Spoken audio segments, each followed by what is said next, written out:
Are you looking to buy a home this spring? Here's something you need to be aware of. Despite a favorable economy and solid job market, the housing stock is limited. Right now, it is a seller's market here in Richmond and across the country. As Allison Oleon explains, there are still homes available. It just may take you longer to find the perfect one. Well, trying to buy a home right now may be frustrating. Allison, thanks very much. Right now, all eyes are on North Korea as the nation reportedly prepares to launch a nuclear test. President Trump isn't backing down, with some saying he's considering taking action. Blaine Alexander joins us now live from our Washington newsroom. Blaine, bring us up to speed. Well, Drew and Sabrina, as you know, Drew, back to you. All right, Blaine, thanks very much. In a move that went under the radar yesterday, President Trump signed a bill allowing states to withhold federal funding from Planned Parenthood and other abortion providers. The action overturns a rule put in place last year by President Obama. More than a dozen states have tried withholding funds from Planned Parenthood in recent years. This is the first major pro-life legislation to be signed into law in more than a decade. Time is running out for 7 convicted killers in Arkansas. They're all scheduled to be executed in an 11-day period. That starts on Monday. The state says this unprecedented stretch of executions has to happen now because one of the drugs that will be used is about to expire. But an attorney for 3 of these inmates calls it an assembly line killing. A clergy group is asking the governor to change the death sentences to life without parole. But the governor says the families of victims have waited long enough for justice. I have a responsibility as governor. All 7 inmates asked the state to stay the executions until the U.S. Supreme Court decides whether to reconsider its stance on the death penalty in Arkansas. Also developing just hours ago, former NFL star Aaron Hernandez was acquitted in a 2012 double murder. At today's sentencing, a jury found Hernandez not guilty of 7 of the 8 charges, including both murder charges. Prosecutors said Hernandez shot at a car because he felt disrespected when one of the men inside bumped into him and spilled his drink. Hernandez maintained his innocence. He's already serving a life sentence for a 2013 murder. The Boston Marathon is coming up on Monday, and security preparations are underway as the city prepares to hold its oldest annual race. Next week's race will be the 4th marathon since the 2013 bombings that killed 3 people and wounded more than 260 others. Mayor Marty Walsh says there is not a threat to this year's event, but the city will continue to take certain precautions. And I want to make it clear at this time. New this year, organizers introduced drones as an extra security feature. If you're hoping to get your kids interested in science and technology, a new opportunity from Amazon could help. Rachel DePompa is here to break down how the new STEM Club works.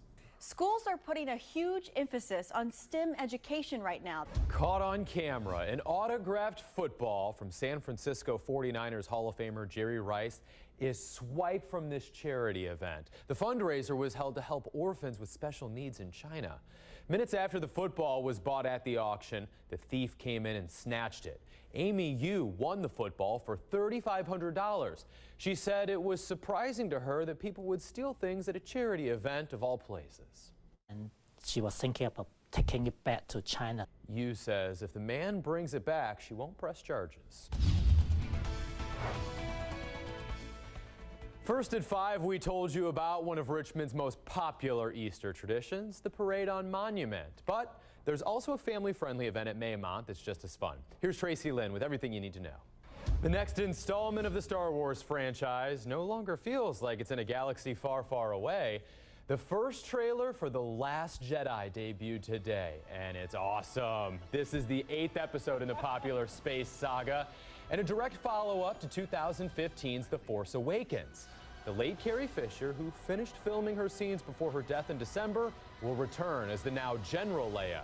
Star Wars The Last Jedi flies into theaters December 15th. Oh boy. Looking forward to it. Finally, we'll be watching when Jimmy Fallon returns to his comedy roots this weekend, hosting Saturday Night Live for the 3rd time. And there's something very important, a first also taking place. The sketch comedy show will truly be live, airing at the same time across all time zones for the first time ever. This week's show will also feature musical guest Harry Styles. It's hard to believe after all those years that SNL still has a first to achieve. We'll be watching for it. It'll be great. Your news at 6 o'clock, just 2 minutes away. We continue to follow that heartbreaking story out of Henrico, where a missing teenage boy was found dead last week. For the first time tonight, we're hearing from the family of Martre Coles, who was allegedly killed by his father's girlfriend. Plus, Sunday marks 10 years since the tragedy at Virginia Tech. So we're taking a look back at one man's story who devoted his life to building peace in the shadows of his greatest personal tragedy. We have those stories and a look at your Easter weekend forecast when you join us in just 2 minutes. On your side, NBC 12 News starts now.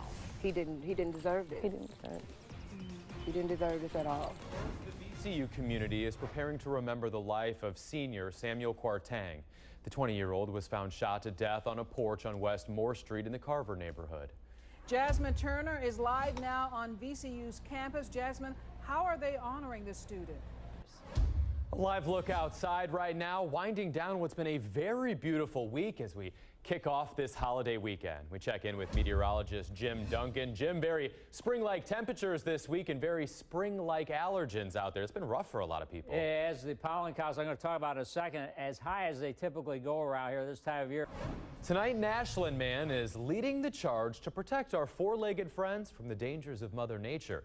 He's petitioning to change Virginia's laws to protect dogs from the elements. Stephanie Robusto has a closer look at the effort underway right now. Stephanie, thanks very much. We're learning more tonight about a disturbing video of child abuse, allegedly by the child's mother. Now, before we continue, we want to warn anyone watching. We aren't showing much of that video, but the details of this case are deeply upsetting. The child's aunt, who lives in Richmond, claims she was called by police in Humble, Texas, where the child lives, as soon as she saw the video. She says she got the runaround and police didn't pick up the case until she posted the images about this abuse on Facebook. We've learned authorities in Texas are investigating, but they couldn't offer any other information about the child's mother.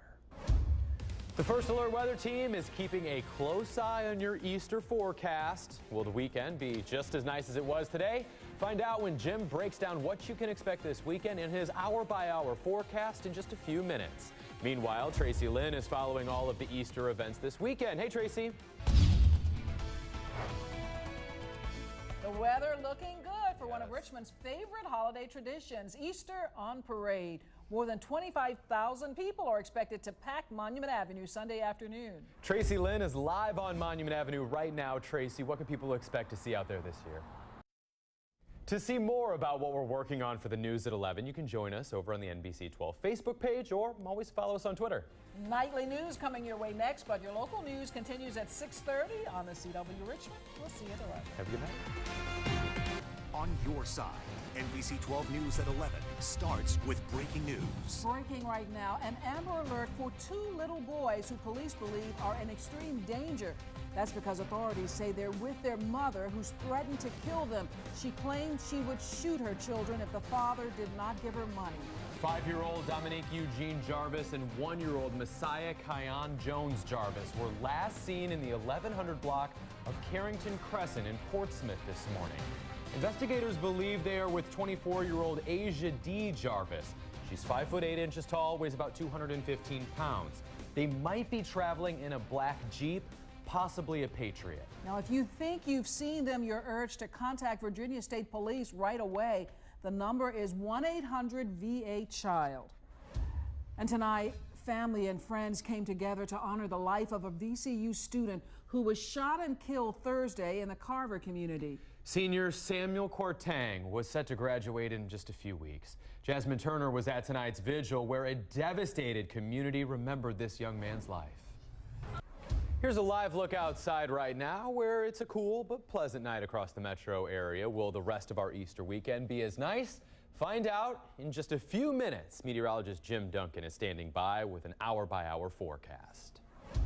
Now to a crime alert out of Chesterfield tonight where police need your help to find this man. He's wanted for robbing the Wells Fargo on Rivers Bend Boulevard.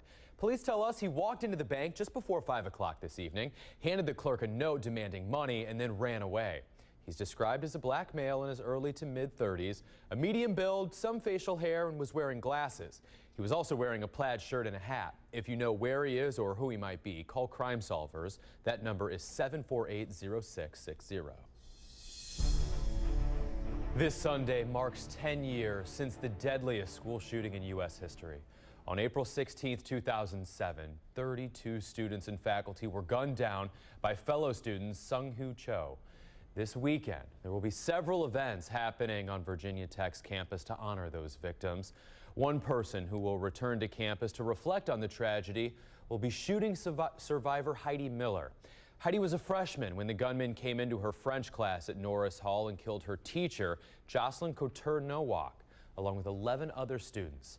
Heidi was shot 3 times and returned to campus 6 weeks later. She went on to graduate in 2010, starting a whole new chapter in her life. So that was a transition of, okay, how do I live my life as Heidi? Heidi will return to campus this weekend with her husband, parents, and her sister. She says it's the first time they'll experience one of these anniversaries together. And the Virginia Tech community will come together for several events to honor and remember the victims this weekend. On Sunday, there will be a ceremonial candle that will be lit at midnight, and then that will burn until 11:59 Sunday night. There will also be a wreath-laying ceremony at the moment of a moment of silence at 9:43 a.m. The full schedule of events is over on our website, NBC12.com, which is also where you can find complete coverage of the Virginia Tech anniversary. Still no arrests in Fairfax County tonight, where police say a woman was hit while crossing the road intentionally. This was the scene early this afternoon. Witnesses told police the car hit the woman in the road, and then the driver turned around and hit her again. Then the driver sped off. Investigators only have a vague description of that car. They're asking any other witnesses to come forward with information. Developing now, a judge is blocking executions in the state of Arkansas. This hold comes after the state planned to execute 6 inmates in 11 days, with 2 executions planned for Monday. Chris Pallone has the latest. A circuit court judge in Arkansas has caught on camera. Suspects try to steal money from a California gas station, but the clerk doesn't give up without a fight. Surveillance video shows 2 people in the store Monday night. One suspect tries to take the cash, but the clerk tries to stop him. At one point, the other suspect tries to stop a second employee from breaking up the fight, and eventually the suspects take the cash and run. The clerk in the video wasn't hurt, and both suspects are still on the run tonight. New at 11, police say a woman came home from work to find this Florida man in her house, swigging her booze and frying her chicken. 34-year-old Ronald Gregory West is charged with breaking into the woman's home after she left for work yesterday morning. Well, when she got home, she found her surprise visitor drinking vodka and cooking up some chicken that was left in her refrigerator. That does it for us at 11. Thanks for choosing NBC 12. 12 News Today gets started at 6 a.m. Have a great Easter weekend. It's Friday night, too.